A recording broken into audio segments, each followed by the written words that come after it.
नमस्कार, मैं हूं शुभी मिश्रा और आप देख रहे हैं न्यूज 18 का बेहद खास प्रोग्राम।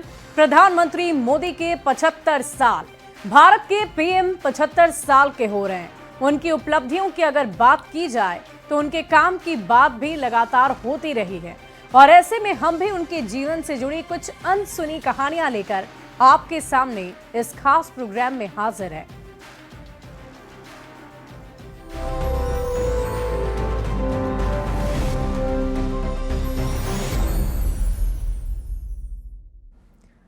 नरेंद्र मोदी, ये नाम आज भारत ही नहीं बल्कि पूरी दुनिया में सबसे चर्चित नामों में से एक है और इस नाम को किसी व्याख्या की, किसी परिचय की जरूरत नहीं।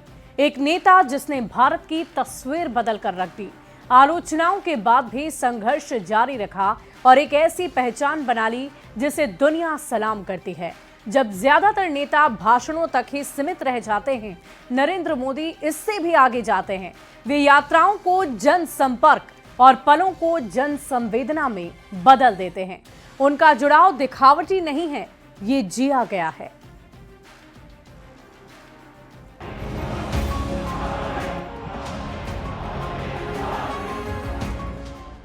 ये गरीब इंसान की जो पूंजी है ईमान, उस पूंजी के साथ मुद्रा अपनी पूंजी जोड़ना चाहता है ताकि वो सफलता की पूंजी बन जाए और उस दिशा में हम काम करना चाहते हैं।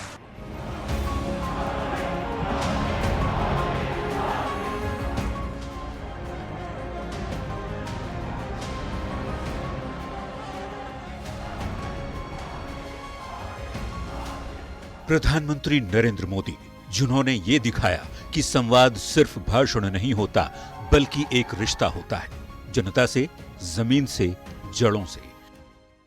मालूम है मैं क्यों आया हूं आपके घर? है मेरा मालूम है? ऐसा है कि हमने देश में 10 करोड़ घरों में ये गैस का सिलेंडर दिया। अपने अथक प्रयास, अद्भुत प्रयोग और अनोखे पहल के जरिए प्रधानमंत्री नरेंद्र मोदी ने हमेशा कोशिश की कि भारत का हर नागरिक उनसे जुड़े, वे भारत के हर कोने तक पहुंचे, फिर चाहे वो चाय पर चर्चा हो या परीक्षा पर।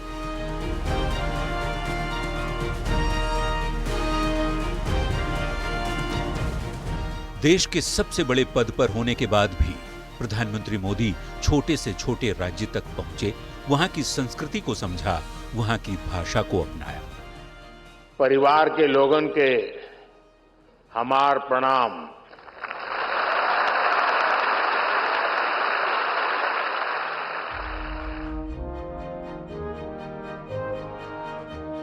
व्यक्तिगत जुड़ाव के साथ ही तकनीक को साथ लेकर चलना प्रधानमंत्री मोदी नहीं भूले। नमो ऐप के जरिए सहभागी लामबंदी को सक्षम बनाया। मन की बात के जरिए नागरिकों की कहानियों को राष्ट्रीय आंदोलनों में बदल दिया।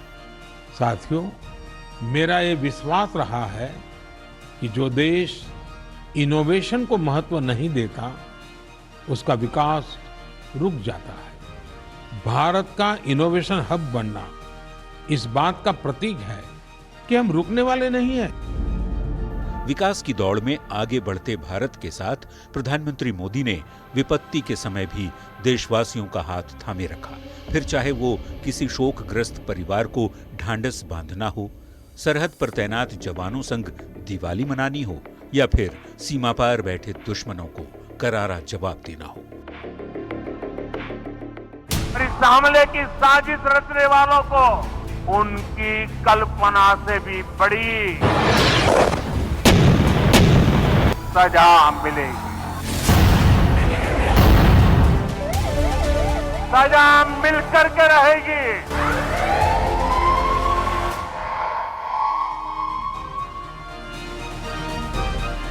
हर फैसले में उनकी सोच स्पष्ट रही। भारत अब रुकता नहीं, डरता नहीं और झुकता नहीं। Bureau report, news 18। और पहले गुजरात के मुख्यमंत्री के तौर पर और अब भारत के प्रधानमंत्री के तौर पर नरेंद्र मोदी ने विकास की एक लंबी लकीर खींची है। बतौर सीएम और बतौर पीएम नरेंद्र मोदी का काम दुनिया के सामने है, पर जब वो इन पदों पर नहीं पहुंचे थे तब वो क्या करते थे, उनका जीवन कैसा था। हमने उनके जीवन से जुड़े कुछ ऐसे किस्से इकट्ठे किए हैं जो शायद आपने कभी नहीं सुने होंगे।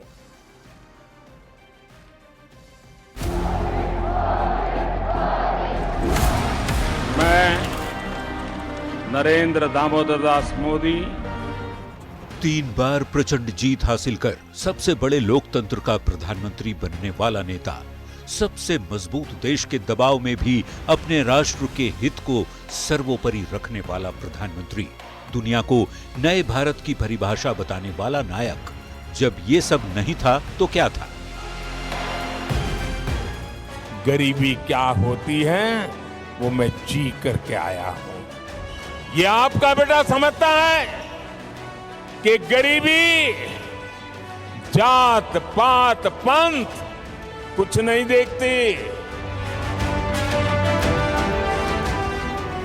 प्रधानमंत्री नरेंद्र मोदी बचपन में चाय की दुकान पर काम करते थे। ये बात अब तकरीबन हर किसी को मालूम है। नरेंद्र मोदी के पिता दामोदर दास मोदी वडनगर रेलवे स्टेशन के सामने चाय बेचा करते थे। नरेंद्र मोदी कोई 6 साल के रहे होंगे जब उन्होंने इस दुकान में अपने पिता का हाथ बटाना शुरू किया था। मोदी पढ़ाई से समय निकालकर अपने पिता की मदद करने के लिए दुकान पर पहुंच जाते थे और चाय बेचने में मदद किया करते थे। किशोरावस्था तक आते आते उनके भीतर का द्वंद्व आकार लेने लगा था।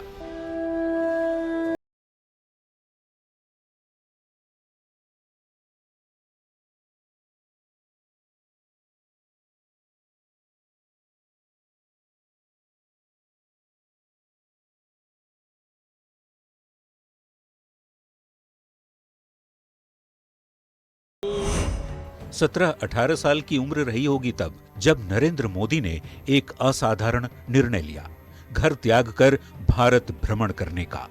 भारत भ्रमण के दौरान ही उनका संपर्क आरएसएस से हुआ। नागपुर के राष्ट्रीय स्वयंसेवक संघ के हेडक्वार्टर में उन्होंने ट्रेनिंग ली और संघ प्रचारक बने।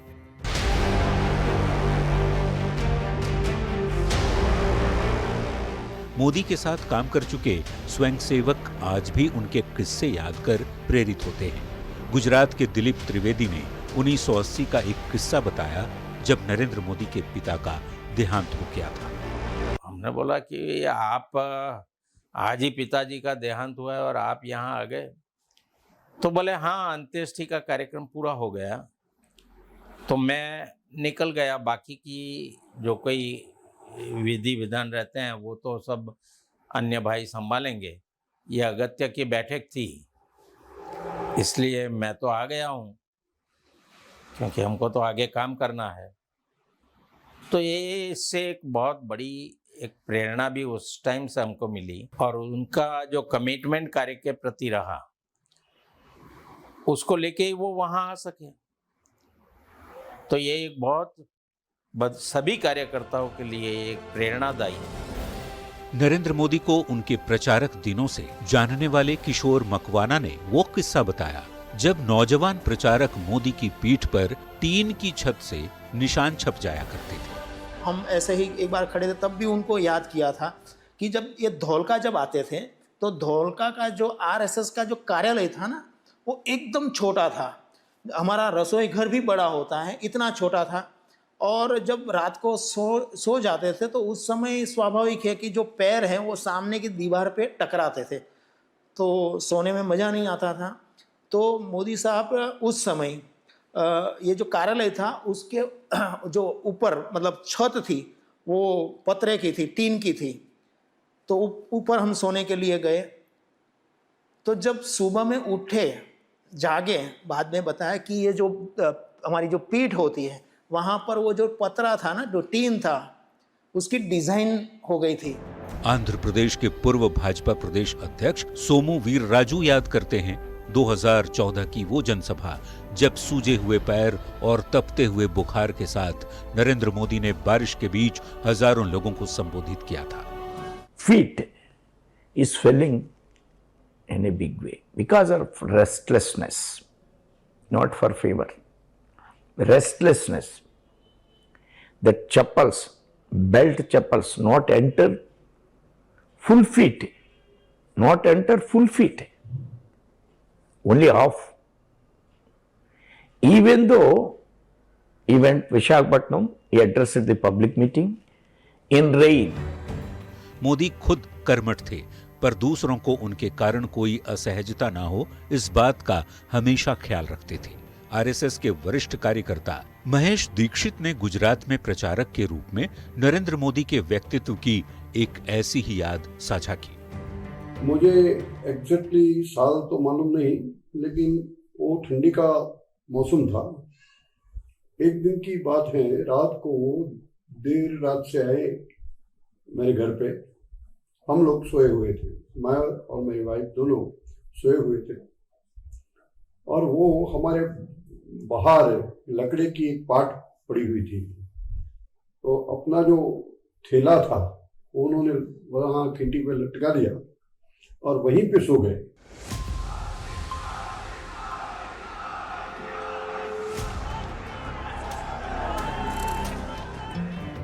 चाय की दुकान से शुरू हुआ एक साधारण जीवन संघ की शाखाओं से निकली अनुशासन की तपिश में तपता हुआ एक युवा, विचारधारा, कर्मठता और राष्ट्रभक्ति से संजोया गया एक सफर, और आज दुनिया की सबसे बड़ी लोकतांत्रिक व्यवस्था का निर्विवाद नेतृत्व।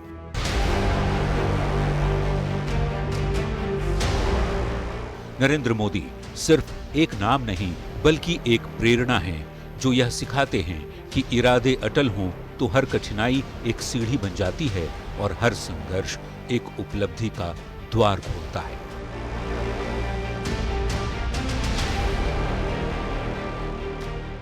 Bureau report, news 18।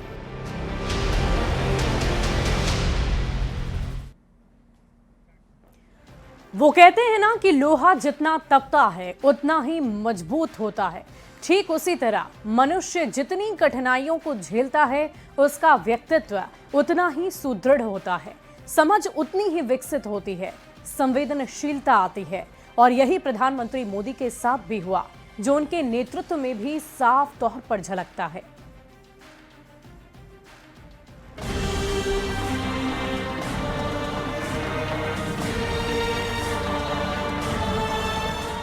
कभी वो सीमा पर जवानों के साथ दिवाली मनाने पहुंच जाते हैं,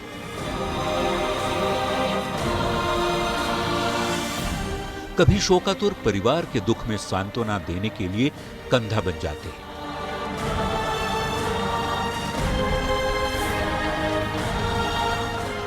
अपने संवेदनशील और प्रतीकात्मक काम से पीएम ने दिखाया कि संकट केवल चुनौतियां ही नहीं बल्कि लोगों के साथ संबंधों को गहरा करने के अवसर भी बन सकते हैं।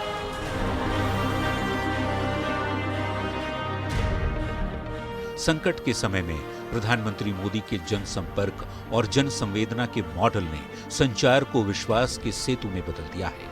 पीएम मोदी के स्वभाव में संकट के समय में इस मानवीय स्पर्श के उदाहरण प्रचुर मात्रा में हैं।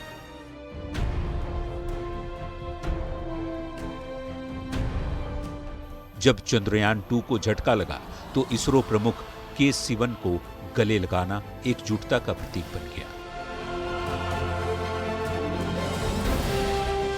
सफाई कर्मचारियों के पैर धोने जैसे प्रयोग समारोहों से कहीं बढ़कर हैं। वे गरिमा, समावेशिता और कृतज्ञता दर्शाते हैं। पीएम के प्रतीक इस बात की पुष्टि करते हैं कि प्रत्येक योगदान मायने रखता है।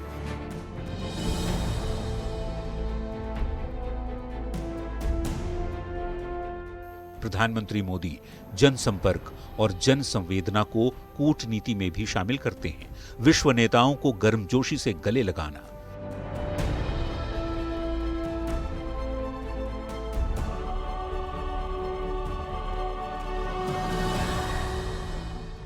वैश्विक अभिवादन के रूप में नमस्ते को अपनाना या यात्राओं के दौरान क्षेत्रीय परिधान पहनना, साबरमती में चरखा चलाकर विदेशी नेताओं के साथ गंगा आरती में शामिल होकर या फिर संयुक्त राष्ट्र में योग का नेतृत्व कर वे सांस्कृतिक गौरव को व्यक्तिगत उपस्थिति के साथ जोड़ते हैं।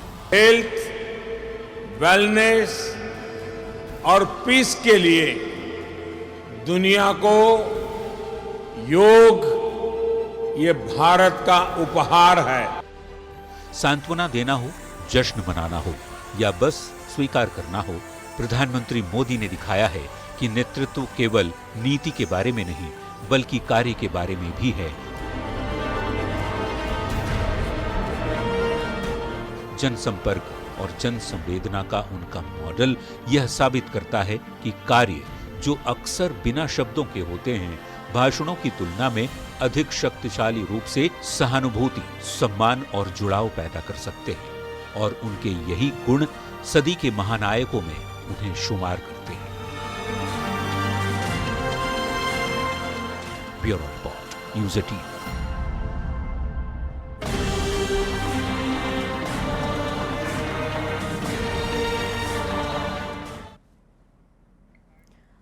और हमारे इस खास कार्यक्रम में अभी के लिए बस इतना ही। आप बने रहे न्यूज़ 18 बिहार झारखंड के साथ।